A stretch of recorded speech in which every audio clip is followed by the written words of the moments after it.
Hey guys, welcome to another video. So this is going to be a very good video because it is nothing but, well, for me it was nothing but action. I mean, intense situational awareness needed, multiple call outs, getting pincered from different angles, bandits at various altitudes, notch ER shots, bandits going cold, merged R73s, and a phone booth fight in DCS. It's been a while since I've been in a.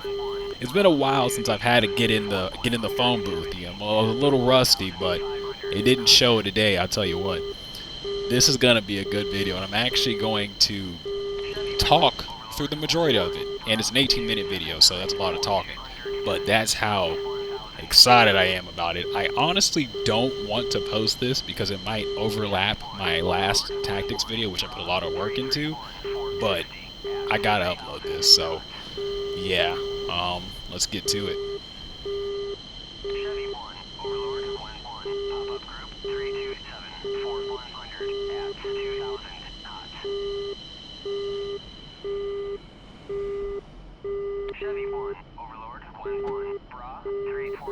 I think I'll talk through the takeoff a little bit, so it's just not some monotonous silence. Yeah, it's going to be a pretty good video. I hope I turn that RWR down at some point because that beeping can get a bit annoying. And I know some people like to watch the takeoff, so I don't like to skip it, but it's all good. You guys will enjoy the ride anyway. Chevy 1, Overlord 1-1, Bra 244, 490 at 8,000 knots. Chevy 1, Overlord 1-1, pop-up group 341, 470 at 2,000 gold. I'm trying to gauge how much talking is too much talking. I don't really talk a lot in these videos. It's probably one of the reasons why I don't have a huge following. But let's get it going. Chevy 1, Overlord 1-1, pop-up group 309, 470 at 1,500 knots. 10 degrees, pull back, 150, pull it to 11, and we're up.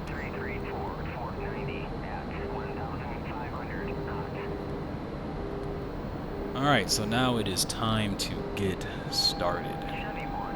Off the, let's see, initially starting off on getting launched on from, I think our base was getting pressed pretty hard here.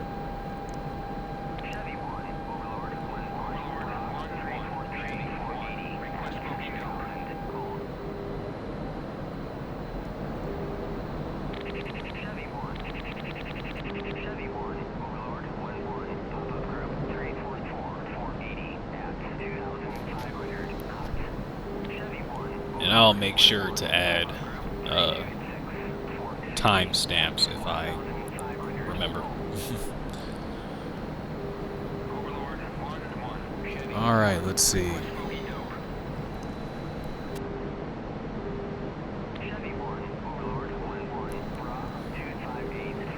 So we got a bandit 258 for 50. It's pretty close.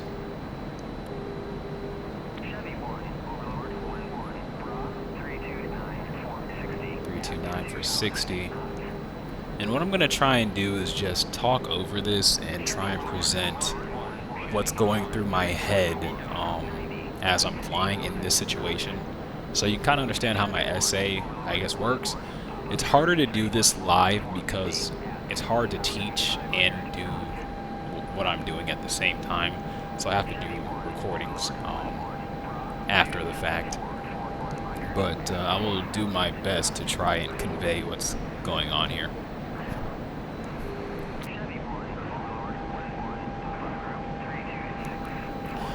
So bandit 326 for 60.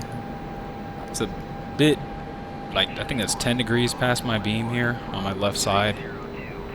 So not too worried about that bandit. Got a 302 for 45. I'm going to keep that bandit in the rear. It's not really a threat because I'm flying away. 304 for 45, still in the rear hammer spear there, so I'm not worried about it, and the bandit's cold.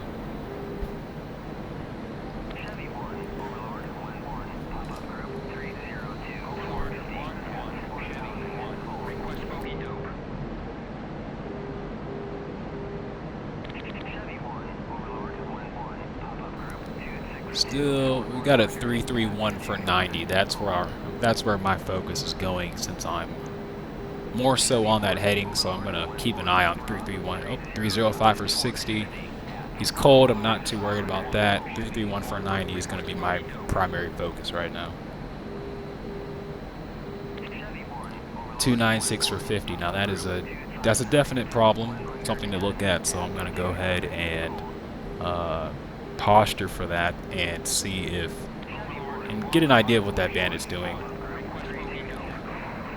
So I think at this point I saw the 50 and realized that is a pretty close bandit, so I'm putting him in the beam. Let me see. Yep, putting him in the beam here and going to the deck. Like it's gonna be a long 18 minutes. Alright, you got a 294 for 40 and a 281 for 90 and a 284 for 60. Interesting. 294 for 40 is going to be the primary threat here. That's 40 clicks. And that's about 25 miles, so that's going to be my primary threat in this situation here.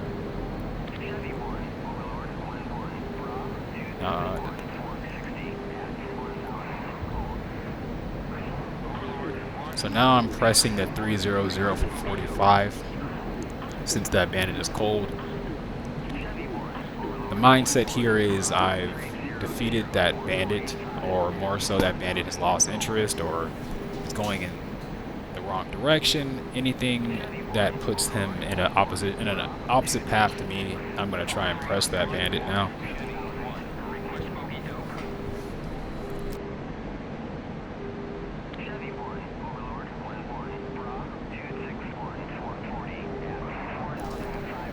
We got a 261 for 40. That's an immediate threat. That is very close, so I have to put that bandit on the beam once again.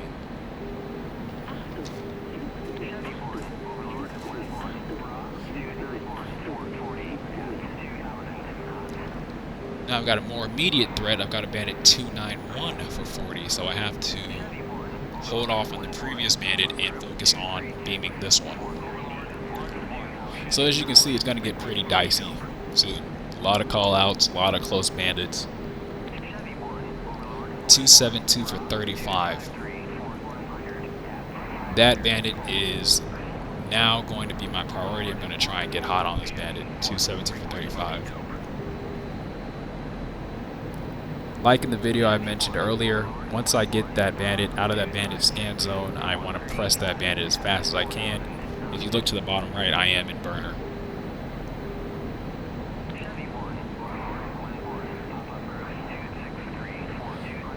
Radar on, I'm looking for that bandit now. And there he goes. So we performed the maneuver, hooked around the bandit after getting out of that scan zone. I'm going to press them. I'm going to fire these ERs. Are they going to hit? Probably not. I'm not getting a solid lock. I'm getting jammed here. But the goal in this scenario was to try and press the bandit and force him defensive. But he's going to end up running away, and that's going to be a loss. Well, it's a win, tactically speaking, because I got within range to get the first shot. It's a loss because I'm not going to get the kill. Now we got 243 for 27. That's the same one. That's confirming the bandit in front of me, so never mind. 267 for 35. That's a new bandit. 267 for 35. That bandit is very close. I'm dropping chaff. He is less than 20 miles away, so I'm expecting the AMRAM, and I'm diving towards the deck to try and terrain mask.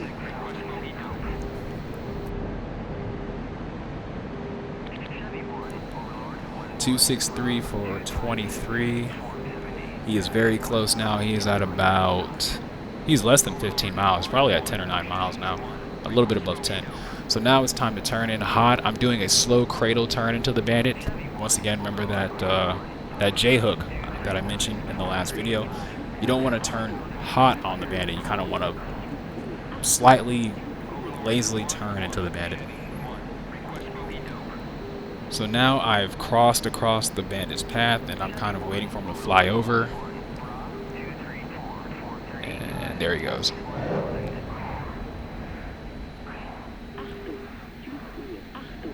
Now it gets crazy after this. AMRAM galore. Splash from the Hornet. This AMRAM was fired pretty close. This might have been the 30-kilometer guy, I'm not sure. But this AMRAM is on me, and in this moment I'm like, I have to go vertical, I have to pull up, I have to be aggressive to shake this missile, because I can't. Did it fly by there? I can't tell. But yeah, so I had to avoid that AMRAM. I had to pull as many G's as I could because it was right on me. Now I'm diving back down to the deck. I need to get terrain masked and fast. Another Bandit 015 for 35 right in front of me, 3,000, 9,000 feet. And we got another Bandit 213 for 30. I am effectively getting pincered from two different angles in front of me, straight ahead and then off to my left here. So this is a really bad situation. And I'm flying blind, so I'm using my instruments here to not crash to the ground.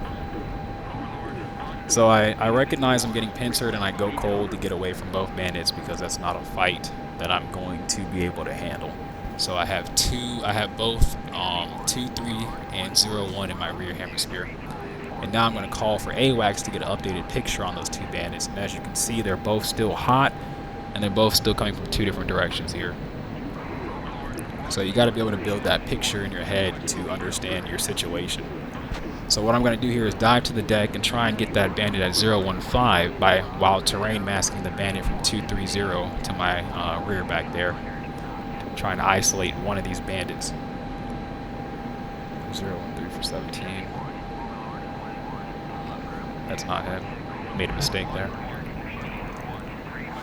So once again, I'm forced defensive. Keep in mind, I had that Bandit from 234 earlier that was coming from my rear. So you really have to keep up your own mental picture.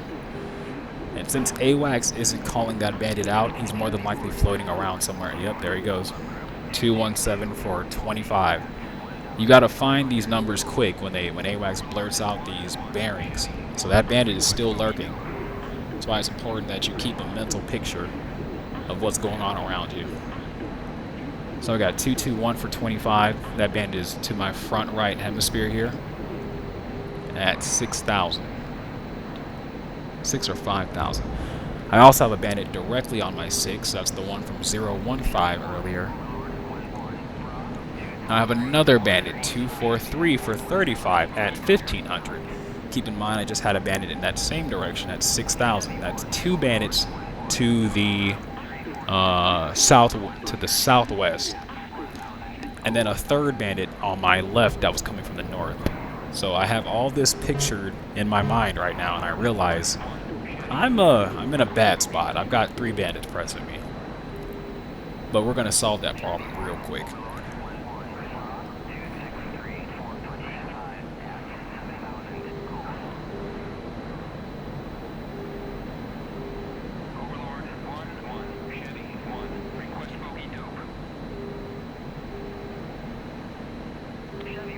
Alright, 275 for 22 at 7,000. That is less than 14 miles.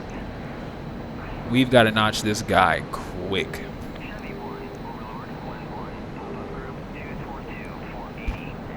And there he goes right there. So, Bandit is defeated. I'm calling a bogey dope just to make sure. I'm doing my turn into the Bandit. I'm going fast as I can in the afterburner to try and get under his radar. And I believe that Bandit gets splashed. There he goes. He's dead. So I decommit from him. Just to confirm, yeah, he's splashed. So now we're back in the phone booth area here. We're waiting for callouts.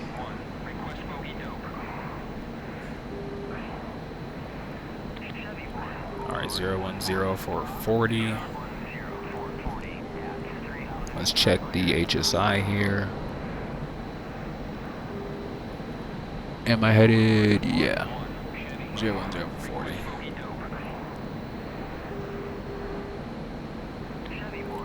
.008 for 30. So I'm going ahead and put that bandit on my beam here. And now that the bandit's on the beam, I want to confirm that bandit's bearing relative to the reference of 004, 008, whichever I'm notching right now. Bandit is now 356 for 26. He is officially 10 degrees past my beam, so I'm going to go ahead and start my turn in while terrain masking. Now we need another update on that bandit. 338 for 20. So I don't want to immediately turn 338, or do I? 20. Yeah, he's at about 10 miles here, so he should be floating over my vertical scan. Should be. But I'm not seeing that. We should have merged by now. We're not merged. This is problematic. This is the moment where you kind of get pucker factor, because the guy was at 10 miles. AWACS is going blind. This is where you kind of you got to look outside the cockpit, but it's a bit hard when you can't see anything.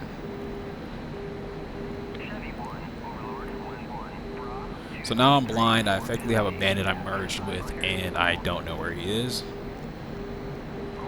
And I'm trying to get bogey dopes for this bandit, and there he goes, right there. So this AMRAM is close, very close. 272 for 6. I have to dive to the deck and hope that I can bring it into the ground, and I am very successful. Now the fight is on, and AWACS almost got me killed. This Hornet is close. I know he's close. 310 for 5. I need to look at my HSI and determine where 310 is, so I can get an understanding of how to maneuver to get out of this fight, into this fight, and return back on this bandit. I get my mind right. I understand my SA. I understand where I'm moving, and I'm able to find that Hornet over the top here and outmaneuver him. This is a phone booth fight. I get onto the Hornet. I get my nose across. My 73s go for the sun. You hate to see it. Now it's getting sketchy. We're in the phone booth. Here we go. Fight's on. Hornet is a very good nose authority fighter. Anyone who knows that the Hornet will pull its nose, lose all its speed, and it won't care as long as it gets its nose on you. The Hornet is, look at that nose authority. It's pretty much beating me here, and I recognize that, and I need to unload. Most people in this situation will freak out and keep pulling, but you don't need to do that. You unload. I look at my speed. I wait till I hit corner speed. I gently come off that unload, and I start pulling, and watch the nose of the 29 come around. This is what the German pilots meant when they said that a Hornet would get slow and stay slow, but a 29, all it had to do was turn on those burners, and it's on top of you coming over your nav. And that's a dead Hornet. That was a beautiful fight. That was an amazing fight, because that Hornet had the ability to win if I didn't know what I was doing.